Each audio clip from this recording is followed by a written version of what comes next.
আরে না, এই হাসপাতাল কোনো বেডরুম নয়। তোমরা দুজনে এমন ন্যাংটোপুটো হয়ে কেন আসছো?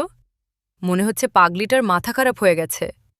এই বোকা ছেলেটা একটু বেশিই বকছে। আমি তোমাকে হাসপাতালে অ্যাডমিট করিয়েছিলাম ঠিক হওয়ার জন্য, আবার পাগলামো শুরু করার জন্য নয়। তোকে তো আমি পরে দেখে নিব। পরে কেন? এখনই দেখো। এমনিতে আজ আমি গুচির কাপড় পরে এসেছি।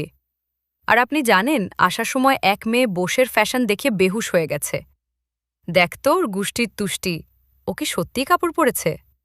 আমার তো মনে হচ্ছে নিজের এক্সের বিরহ বেদনায় ও পাগল হয়ে গেছে। আপনি নিজেই দেখুন, ও একা একাই হেসে হেসে কথা বলছে।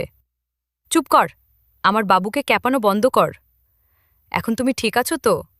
তো চলো, তোমার এক্স হাজবেন্ডকে মজা চখাতে যে তোমার এই হাল করেছে।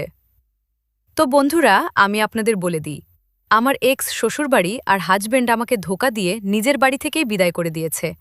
আর ওদের ওপর প্রতিশোধ নেওয়ার জন্য আমি এই দুই ছেলের সাথে এই বোরিং পার্টিতে এসেছি, যেখানে আমার এক্সও আসার কথা।